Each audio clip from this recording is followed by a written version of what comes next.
Arek-arek Surabaya perang itu tanpa pimpinan sentral, dan itu tidak mungkin dan tidak perlu. Semua sudah sumpah merdeka atau mati. Mereka sudah sumpah, itu berarti mereka berani nameless dan faceless. Indonesia tanah yang mulia, tanah kita yang kaya. Di sanalah aku berdiri. Proklamasi Kaulah bangsa Indonesia, kelaben panika anyata aki kamerdikaan Indonesia. Panapa seakati pagentian kekuasaan ben lain-lain laksana aki kelaben ngasteteh bendelem bekto sesingkat-singkatepon.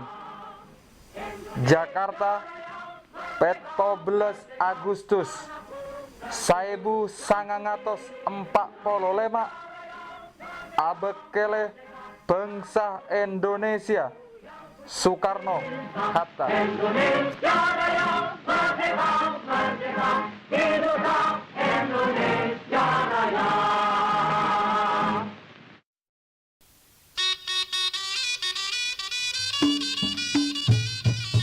Nah, ini perkara pertempuran 3 hari akan diceritakan. Nah, waktu mulai 23 itu mendaratkan, kita sudah dapat sen dari Jakarta, jangan diganggu Inggris yang mendarat. Tapi kita sudah pol senjata, wis gatel doa gitu nembak. Nah, itu salahnya Inggris menempatkan pasukan-pasukan di beberapa pos, kantor pos di jembatan-jembatan itu. Itu namanya memecah pasukan. Dan karena dipecah itu kita bisa gasak satu persatu. Itu namanya defeat in detail, cara teknis militernya. Kesalahan besar itu. Ternyata memang Melebi itu kurang jenderal yang kurang pengalaman. Ternyata jenderal bodoh. Tapi dikorbankan dulu. Waktu itu 23 itu mulai ada insiden. Insidennya ini di Gedung Printer. Itu ada Gurkha sama Inggris gitu, sama India naik jeep, kok bunyikan senjata ngawur-ngawur gitu, nakut-nakuti. Nggak ngerti kalau arek-arek Gedung Printer itu sudah semua punya senjata dari Don Bosco ini. Yang hari kedua kan terus kita kosong ambil semua. Jadi yang paling dekat itu anak-anak ini dari Don Bosco. Jadi yang paling keduman ini anak-anak Jogja dan Bong Malang ini. Nah ini Gurkha sama Inggris digasak sama anak-anak yang sudah punya senjata, habis. Nah kok jeepnya juga dihancurkan, itu salahnya juga. Tapi saking ngamuknya, yang kena semua itu, yang kena itu 9.000. Udah tinggal yang di Internasio itu, building itu.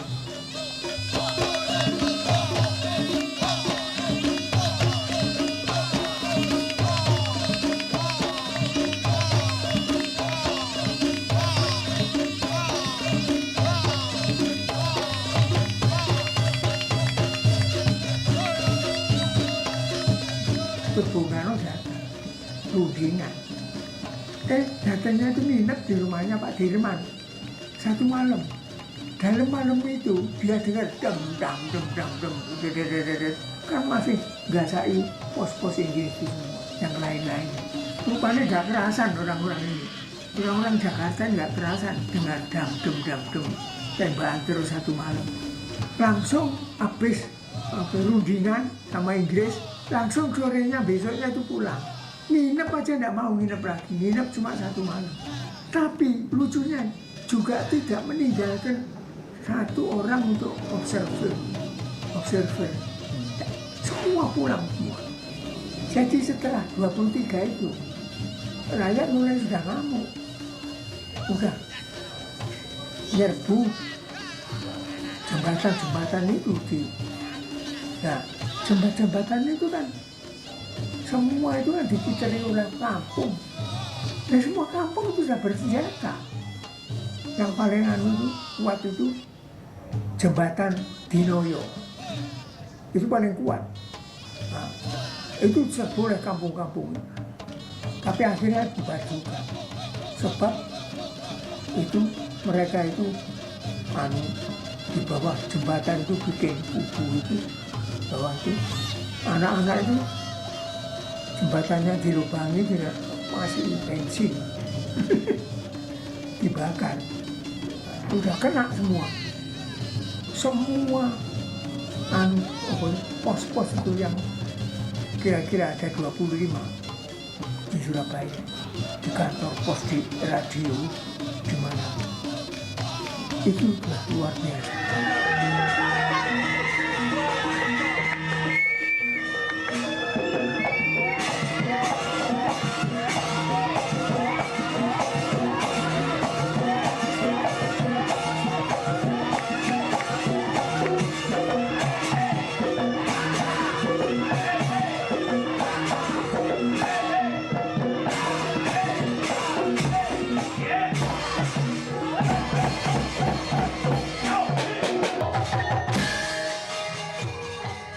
Itu kan 9 November. Sebelumnya pertempuran, sebelumnya 10 November. Itu kita kumpul. Nah itu di Pregolan, markasnya salah satu kelompok pemuda. Aduh, ada yang umur 15 apa ini. Tapi semua sudah mempunyai senjata. Semua sudah mempunyai senjata. Terus dikasih tahu, kan Jakarta yang kasih tahu sebelumnya malamnya itu, bahwa Jakarta ngesen bahwa Inggris akan mengadakan pertempuran, akan bertindak bersenjata, terserah kepada rakyat Surabaya mau bertempur apa mau berunding. Kalau begitu, pemerintah pusat sudah ninggalkan kita, nggak mau tanggung jawab. Masa diserahkan pada kita untuk memutuskan. Nah kita sudah dengan sendirinya. Tanggal 9 kita Sumpah Pemuda itu, sumpah merdeka atau mati itu.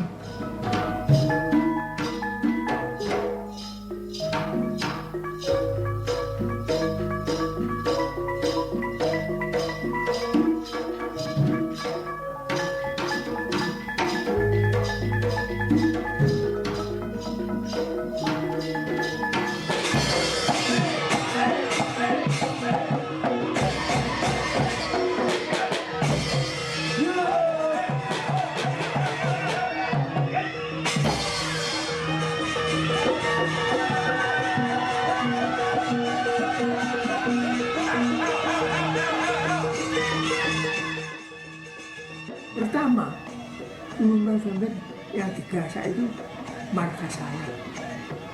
Dan karena itu salah pengumuman yang sekarang ada di Pahlawan itu, bahwa markas saya yang saya tempati itu, yang rusak itu rakyat. Nggak bisa rakyat. Hari pertama itu masih utuh. Masuk kita gila. Mempunyai markas sudah berhubung kabeh. Kita duduki itu 1 Oktober. Itu sudah kita duduki. Dan resmi 5 Oktober menjadi PTKR, polisi tentara.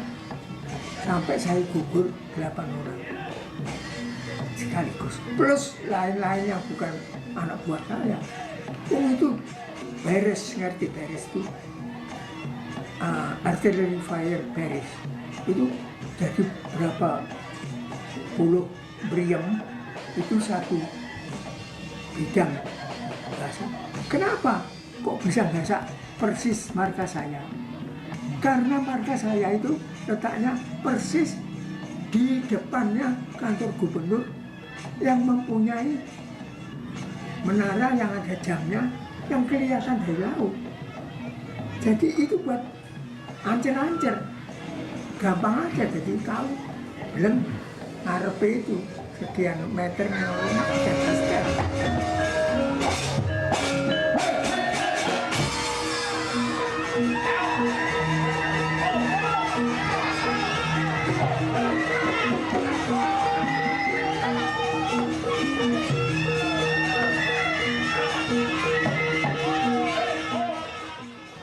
Tambah itu dua divisi, itu total 24.000 orang. Kamu yang besar 140.000 kita ini area Surabaya, dan itu mereka semua.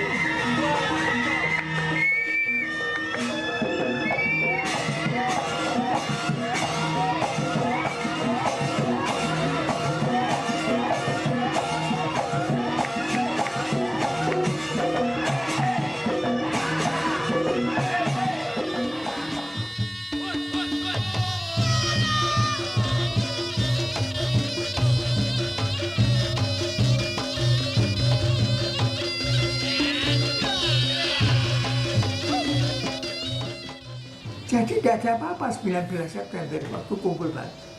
Nah, kemudian baru saya tahu dongengannya itu kemudian. Tapi Surabaya sudah ada apa-apa di sana, yaitu pengeraian bendera oleh kelompoknya Luhman. Yaitu dengan mengerai bendera merah putih biru untuk menunjukkan bahwa Belanda itu masih bisa berkuasa dan orang-orang Indonesia pasif, tidak ada apa-apa. Tapi ternyata itu kesalahan besar. Begitu bendera dierek, orang-orang Surabaya itu ngamuk semua, dan Mr. Pluman dan anunya itu diajar sampai habis. Yang aktif itu tukang-tukang beca itu meminjam pedangnya polisi yang tidak dilucuti oleh Jepang. Jadi polisi yang ada di situ, yang ngelompok di hotel orangnya itu banyak, itu dipinjam pedangnya sama anak-anak itu. Nah dengan pedang-pedang itu dihabisi. Walaupun Mr. Pluman itu ada yang bawa pistol, tapi sudah tidak ada berdaya, dihabisi semua. Dengan keadaan 19 September, peristiwa bendera merah putih biru dijadikan merah putih, dirobek birunya itu Surabaya sudah lain suasananya, sudah mulai ada suasana revolusioner. Semua sudah perasaan-perasaan, semua ingin senjata. Terus ditambah dengan radio Surabaya yang dulunya tidak boleh menyiarkan ini proklamasi 17 Agustus itu. Surabaya sudah tahu kalau ada proklamasi 17 Agustus itu. Kita arek-arek kampung Surabaya mulai gasak markas-markas Jepang yang ada senjatanya.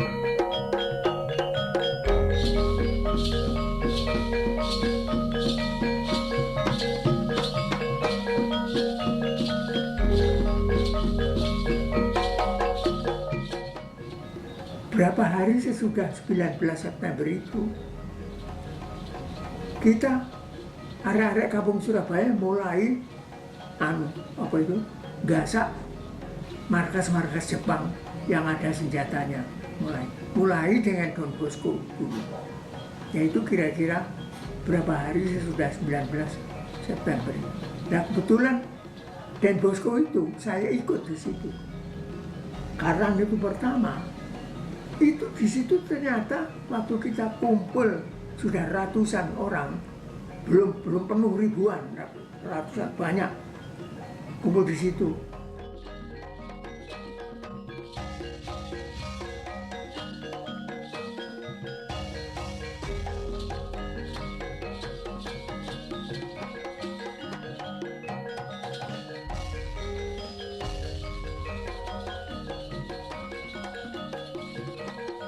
Kenapa kok 1 Oktober?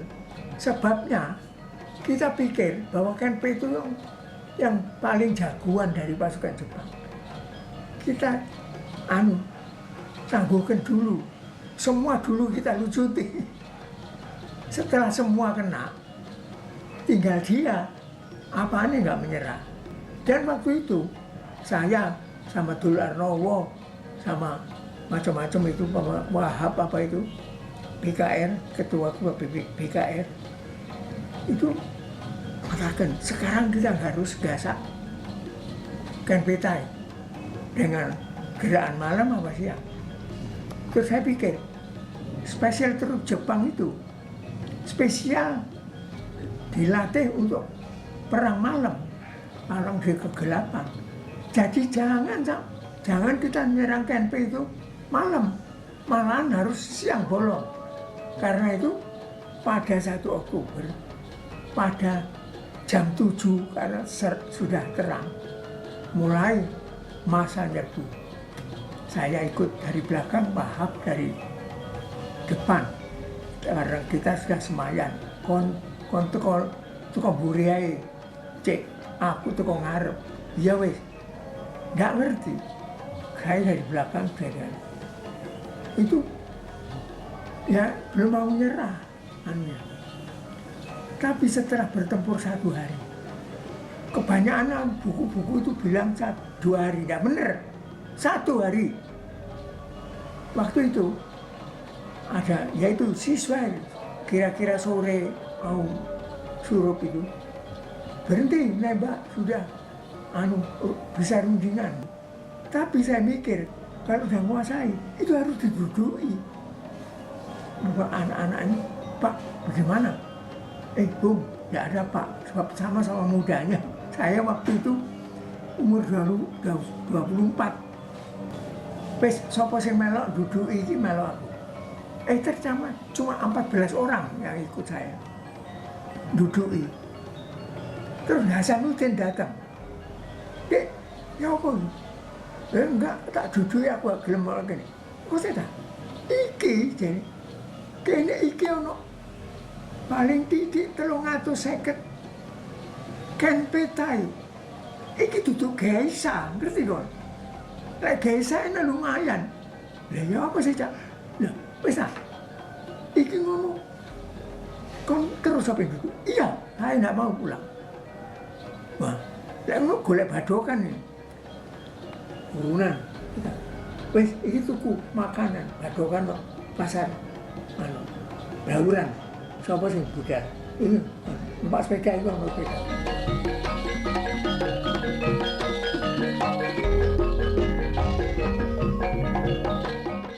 Sementara itu saya dengan 4 orang itu pergi lagi ke sana. Sebab siangnya saya sudah ikut mengurung itu markas marinir yang di Gubeng itu. Tapi nggak terjadi apa-apa. Jadi saya approach lagi dari belakang, sepi, nggak ada orang, sepi semua, karena semua sudah mundur orang-orang. Lapangan yang ada di dalam compound dari marinir itu sebesar lapangan sepak bola lebih besar. Itu penuh dengan Jepang yang duduk dengan senapannya berdiri di sampingnya, dengan bayonet sudah dipasang, dan matahari sore itu menyinari bayonet yang lebih dari 500 bayonet itu, mungkin 1000 satu batalion marinir itu di situ. Sebab penuh itu dengan mengkilat itu juga saya tidak bisa lupa sampai sekarang saya tua. Hati saya mengkeret melihat itu. Terus saya mau kasih tahu anak-anak yang ikut saya itu, Mulyono dan Subhan Gandhi sama ini, anak-anak SMT. Mereka datang berangkat juga, melihat kaget melihat Jepang dengan bayonet yang mengkilat, ratusan bayonet mengkilat. Udah, kita mundur. Tapi sebelumnya itu, Mulyono ini, sebab kita melewati gudang yang penuh dengan sepatu, dengan segala yang kain-kain mahal, tumpuk-tumpuk sepatu. Mulyono bilang ke saya, Mas Haryo, saya boleh ambil sepatu? Loh, usah larangan kalau cukup barang kok apa? Sitok ae sepatuku sebolong. Ya sitok teh sekebatan. Kon kok enak-enak masang sepatu ketembak mati lagi sini-sini. Dia berhasil ambil sepatu satu, ganti sepatunya yang bolong. Selesai rebutan senjata kan 1 Oktober. Jadi sesudah itu tuh udah punya senjata semua.